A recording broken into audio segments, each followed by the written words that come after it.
Sir మనం AP రాజకీయాలను చూస్తూ ఉన్నాము. కేసులు, దాడులు, వారిని జైలుకు పంపడాలు ఇవన్నీ చూస్తూ ఉన్నాం సార్. వీటి వలన ప్రజలకు ఏదైనా ప్రయోజనం జరుగుతుందా?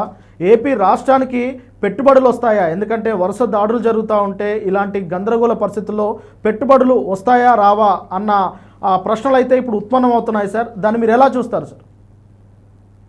రాము, మీకు అట్లాగే ఓల్గా టైమ్స్ ప్రశ్న నమస్కారం. రెండు విషయాలు మాట్లాడుకోవాలి మనం. అంటే మధ్యయుగ రాజకీయాలు వస్తుంది నెంబర్ 1. రెండవది, పెట్టుబడిదారులు ఎప్పుడు వస్తారంటే, ఒకటి శాంతి భద్రతలు బాగుండాలి. రెండవది, మా పెట్టుబడి పెట్టాలంటే భూమి తీసుకుంటే భూమి వివాదాలు ఉండదు. ఈ రెండు ఉండదు కదా. అట్లాగే ఎక్కడైతే పెట్టుబడి పెడతా అనుకుంటున్నారో అక్కడ ప్రశాంత పరిస్థితులు ఉండాలి. ఎప్పుడు కూడా అంతకు మించి ఉండదు. ఇవి ఆలోచించారు ప్రజలు ఎప్పుడు కూడా, పెట్టుబడిదారులు ఎప్పుడు కూడా. అది దుర్మార్గంగా ఇవాళ ఆంధ్రప్రదేశ్ అభివృద్ధికి గొడ్డలి పెట్టు ఇవన్నీ అంటున్నారు. అసలు పరిశమైన వాక్యాలు మాట్లాడకుండా విధానపరమైన విమర్శ చేసుకోలేరా మీరు అని అడుగుతున్నారు కదా. చూస్తున్నాం కదా మీరు. ఇప్పుడు ఏమైతుంది, వీళ్ళు జగన్మోహన్ రెడ్డి బదనాన్ని చేయడానికి కానీ వీళ్ళు ఏదైతే ఇలాంటి ఈ కేసు చేస్తున్నారో ఇప్పుడు వీళ్ళే చేస్తున్నారు. పూర్తిగా అన్పార్లమెంటరీ వర్డ్స్ తోని మాట్లాడారు. అంబటి రాంబాబు దుర్మార్గమైన మాటలు మాట్లాడింది తప్ప అంటున్నారు. ఆయన రిలేజ్ అయ్యి, నేను మాట్లాడేది తప్పు, నేను అనుకోకుండా నోరు జారాను, క్షమించండి అని తప్పు చేసిన వాడే రియలైజ్ అయ్యేంత మాటలు మాట్లాడింది. అయిపోయింది కదా. తర్వాత సేమ్ జోగి రమేష్ కూడా అంతే కదా. అంటే పరుష వాక్యాలు ఎందుకు మాట్లాడుతున్నారు? దీన్ని మిగతా వాళ్ళు ఏం తక్కువ తినలే. మిగతా వాళ్ళు సజ్జల రామకృష్ణ నుంచి మొదలుకొని మిగతా వాళ్ళు కూడా పార్లమెంటరీ లాంగ్వేజ్ వాడుతున్నట్టే వాడుకొని కొంతవరకు మించుతున్నారు, శృతి మించి. అయితే అందరికైనా శృతి మించింది వీళ్ళిద్దరు కనుక వీళ్ళ మీద కొన్ని మాట ఒకదికి తప్పు ఉంచారు. అందుకని నేను ఎప్పుడు చెప్తుంటాను, చేసిన తప్పు ఎవరు చూడరు, పోసిన ముక్కు అందరు చూస్తారని చెప్పి. తప్పు కన్నా రక్తం కడితే ముక్కు వస్తే రక్తం అయింది కదా. మాటలు చూడు, మాటలు అప్పుడు తమలపాకుతో నేను ఇట్లా అంటే తలుపు చెక్కతో నువ్వు ఇట్లా అంటావు అన్నట్టు, తమలపాకు ఏమో మాటలు, తలుపు చెక్కలేమో చేతలు అంటున్నాను. ఇంత దుర్మార్గంగా ఈ ఇండ్ల మీద దాడి చేయడం తప్పు కదా. అందుకని నేను మనందరూ పక్కన పెడదాం. హైకోర్టుకు వెళ్ళంగానే పూర్తిగా హైకోర్టు ఏమన్నది, వెంటనే మీరు అక్కడ భద్రత ఏర్పాటు చేశారా, ఇళ్ల మీద దాడులు జరుగుతుంటే ఏం చేస్తున్నారు మీరు అన్నదా? లేదు, మేము చేసినామండి భద్రత అన్నారు. చూస్తున్నాం కదా. ఇప్పుడు నిన్న జగన్మోహన్ రెడ్డి వరుసగా క్లిప్పింగ్ చూపెట్టి షూట్ చేసాడు. ఇగో ఫలానా ఆయన లోకేష్ తన ఫోటో దిగిండు, ఫలానా ఆయన చంద్రబాబు నాయుడు తన ఫోటో దిగిండు, వీళ్ళందరూ దాడి చేసిన వాళ్ళు ఉన్నారు. చూసిండు కదా మీరు. ఆఖరికి ఎమ్మెల్యేలు కూడా దాని మీద దాడి చేస్తుంటే పోతే, గతంలో వీళ్ళు చేసిన తక్కువేం కాదు. అట్లాని ఇవాళే జరుగుతుంది ఘోరం అంటలేను. గతంలో తెలుగుదేశం ఆఫీస్ మీద ఇదే జోగి రమేష్ అందరూ దాడి చేసిన సంగతి చూసినాం కదా మనం. గత వల్లభనేని వంశీ అదే కదా అప్పుడు దాడులు కేసులు ఎదుర్కొంటున్నారు కదా.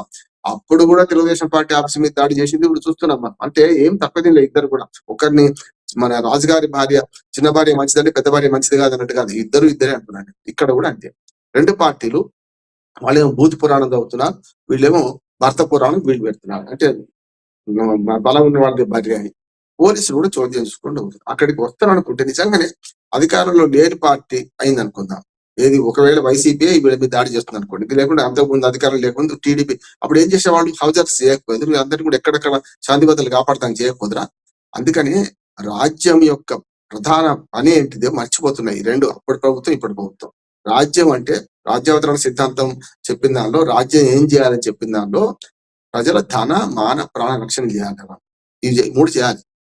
అటువంటిది ఈ 3 మర్చిపోయి ఇష్టం అన్నట్టు ఎవరికి వాళ్ళు మాటలు లేకుంటే చేతలు చేసుకుంటున్నారు. ఇది తప్పు అంటున్నారు. అందుకని హైకోర్టు మొన్న అన్నది అదే, దాన్ని పాటించాలి. ఇప్పటికైనా సరే భౌతిక దాడులు ఎవరు చేసినా వాళ్ళని లోపలికి పంపాల్సిందే అంటున్నాడు. భౌతిక దాడులు చేసిన ఇప్పటికీ అరెస్టులు జరిగినా, కేసులు పెట్టారు, అరెస్టులు జరిగినాయి. నిజంగానే ఇదే కనుక అధికార పార్టీ కాకపోతే ఏం చేద్దరు. అందుకని అధికారంలో ఉన్నప్పుడు ఒక మాట, అధికారం లేనప్పుడు మాట్లాడితే, మీరు కూడా జైలుకు పోయారు కదా చంద్రబాబు నాయుడు గారు 53 రోజులు. జగన్మోహన్ రెడ్డికి అలవాటే. నిజంగానే 100 రోజులు జైలుకు పోయిండు, 5 సంవత్సరాల తర్వాత జైల్లో ఉన్నాడు. ఆయనకు అలవాటే. అలవాటు లేని మిమ్మల్ని కూడా రాయలసీమ నుంచి తీసుకొచ్చి కారులో తీసుకొచ్చి 16 గంటలు ప్రయాణం చేయించి తెల్లారి కల్లా ఇక్కడ దాకా తీసుకొచ్చి మళ్ళీ ఇటు నుంచి అటు కోర్టు నుంచి సిబిఐ ఆఫీస్ కు, మన కోర్టు నుంచి సిఐడి ఆఫీస్ కు, సిఐడి ఆఫీస్ నుంచి కోర్టుకు తిప్పారు కదా. మిమ్మల్ని కూడా రిమాండ్ అయ్యారు కదా, 53 రోజులు జైల్లో ఉన్నారు కదా. మీకైనా ఉండాలి కదా మరి. అటువంటి పనులు చేస్తే మళ్ళీ కూడా వస్తుందని మీరు అధికారులు శాశ్వతంగా ఉంటాం అనుకోండి. శాశ్వతంగా ఎవరు? జగన్మోహన్ రెడ్డి ఏ తప్పు చేసిండ్రో అంతకంటే పెద్ద తప్పు మీరు చేస్తున్నారు. జగన్మోహన్ రెడ్డి 5 ఏళ్ల విధ్వంస పాలన ఎట్లా చేసిండో, మీరు పరిపాలన మీద దృష్టి పెట్టకుండా జగన్మోహన్ రెడ్డి ఎట్లా అణుచుదామని చూసే ప్రయత్నంలో మీరు ఎన్నికలు రాజకీయాలు విడిచిపెట్టాల్సిన వాళ్ళు ఇవాళ ఏం చేస్తున్నారంటే అదే దుర్మార్గాన్ని మీరు కొనసాగిస్తున్నారు. ఇందులో ఇంకొకటి ఉన్నది రాము, ఇప్పుడు కుల రాజకీయాలు కూడా పెద్ద ఎత్తున వస్తున్నాయి. తప్పంటున్నారు. అందుకని ప్రజలకు మనం విజ్ఞప్తి చేయాల్సిందంటే వాళ్ళు బాగానే ఉంటారు, ఇవాళ కాకపోతే రేపు వాళ్ళు ఎవరి అధికారంలో వాళ్ళు సాగించుకుంటారు. సాగినంత కాలం నా అంత వాడు లేడందరూ వాడు అట్లా చేస్తారు. సాగకపోతే చతికిల పడిపోతారు. అప్పుడు ఆక్రోశపడతారు, ఏడుస్తారు అందుకని. కానీ రాజు కంటే రాజభక్తి, స్వామి కంటే స్వామి భక్తి చూపించకండి. ఇద్దరు చెప్తున్నా, ప్రజలకు చెప్తున్నా. కేసులు ఎదుర్కొనేది మీరు, తలలు పగలేది మీరు, రక్తాలు గారేది మీకే. చూశాం కదా మనం ఆ దాడులలో ఏం జరిగింది చూశాం కదా, ఎవరిని ఎట్టగొట్టిండ్రు. అందుకని ఏమంటున్నా అంటే, మీరు దాడులు చేసుకుంటే పరస్పరం మీరు ప్రజలు నష్టపోతారు. ఆవులు కొట్టాడుకుంటే దూడల కాడిరిగినట్టే మీరు కూడా ఆ ఆవులు వాళ్ళు రాజకీయ పార్టీల నేతలు, మీరేమో దూడలు. లేగ దూడల కాడిరిగి మీరు పోతుంది, మీ బతుకు నాశనం అయిపోతుంది, మీరు పనికి రాకుండా అవుతారు, మీ సంసారాలు సిద్ధమైపోతాయి, మీ జీవితాలు ఆగమైపోతాయి. దయచేసి ప్రజల్ని కూడా వాళ్ళ కోసం మీ కుల రాజకీయాలు ముందర పెట్టుకోకండి. కులం కూడు పెట్టదు, కులం అన్నం పెట్టదు.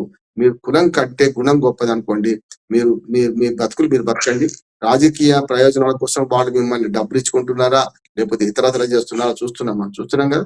కొన్ని చోట్ల వాడి సభలకు పోవద్దు అనుకుంటే వీడు ఎదురు డబ్బులు ఇస్తున్నాడు. సభలకు పోతే డబ్బులు ఇచ్చేది గతంలో, ఇప్పుడు జరగలేదు. సభకు పోకుండా ఉండడానికి డబ్బులు ఇస్తున్నారు. అది పరిస్థితి ఉన్నది, దుర్మార్గం నడుస్తున్నది. మీరు అన్నట్టు కేసులు, అరెస్టులు వీటన్ని పెట్టుబడులు రావు. ఓ రకంగా చెప్పాలంటే వీటి వల్ల శాంతి పద్ధతులు బాగా లేవని వచ్చినోడు కూడా మారిపోతుంది వీళ్ళ రాజకీయాల్లో. చూస్తున్నాం కదా. ఇప్పుడు మీరు ఒక పట్టుబడి తీసుకురావాలంటే వైసీపీ బెదిరిస్తుంది, ఇక్కడ పెడితే బాగుండదు, మా వాటా మాకు ఇవ్వమని చెప్పి. వాళ్ళకి ఇచ్చినట్టు మాకు కూడా ఇవ్వమంటారు. అంటే ఏమో ఎప్పుడు వస్తాయో రావు కదా. పరిస్థితులు ఎట్లా పెట్టుబడిదారులకు ఎట్లా ఉంటుంటే మౌలిక వసతులు కల్పించాలి.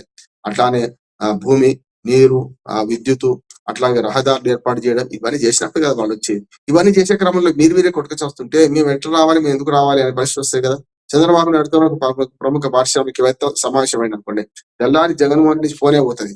ఏం సంగతి, నీ సంగతి ఏంది, నన్ను కలవద్దా అంటాడు అనుకోండి. అప్పుడు ఏమవుతుంది చూస్తున్నాం కదా. అందుకనే ఈ దాడులు, ప్రతి దాడులు, అక్రమ అరెస్టులు, లేకుంటే కేసులు, సక్రమం వాళ్ళు తెలుస్తారు, పోలీసులు తెలుస్తారు. చూస్తున్నాం కదా. ఇప్పుడు ఏమైంది, హైకోర్టులో జోగి రమేష్ కు రిలీఫ్ వచ్చింది. అంటే ప్రతి వాడు హైకోర్టుకు పోలేడు కదా. ఇప్పుడు వాళ్ళు పెద్ద నాయకులు తెచ్చుకుంటారు రాము. కింది స్థాయి కార్యకర్తల సంగతి, వాళ్ళు జైల్లో పోయింది. ఇప్పుడు జైల్లో ఉన్నారు, చాలా మంది మక్కుతున్నారు. వీళ్ళేదో పారవార్ష చేస్తారు, లేకపోతే ఇప్పుడు ఇట్లాంటి ఫ్యాక్షన్ రాజకీయాలు ఎట్లా ఉండి, ఒక ఫ్యాక్షన్ రాజకీయాలు రాయలసీమకే పరిమితం ఉండే గతంలో, అది పోయింది. ఇప్పుడు మొత్తం రాష్ట్రం అంతా ఫ్యాక్షన్ రాజకీయాలు అయిపోయినాయి అంటున్నాను నేను. ఆవేదనతో చెప్తున్నాను. కులగజ్జి, ఫ్యాక్షన్ రాజకీయాలు, రాజకీయ దాడులు, ప్రతి దాడులు, వీటి మధ్యన ఒక రకంగా చెప్పాలంటే మధ్యయుగ రాజకీయాల వైపే ఆంధ్రప్రదేశ్ పోతుంది. అభివృద్ధి శూన్యమవుతుంది. అభివృద్ధి పక్కన పెట్టి వీళ్ళందరూ ఈ రాజకీయాలు చేస్తే ప్రజలకు నష్టం, అట్లాగే రాష్ట్రానికి నష్టం, రాష్ట్రానికి వచ్చే ఆర్థిక స్థితిగతులకు నష్టం. రేపు దీని దుష్పరిణామాలు అందరూ అనుభవించాల్సి వస్తుంది. ఆవేదనతో వాడికి ఇప్పటికైనా సరే రాజకీయాలు చేయకుండా రాజకీయాలు మానండి, మీరు అభివృద్ధి వైపు చూడండి అని విజ్ఞప్తి చేస్తున్నాను.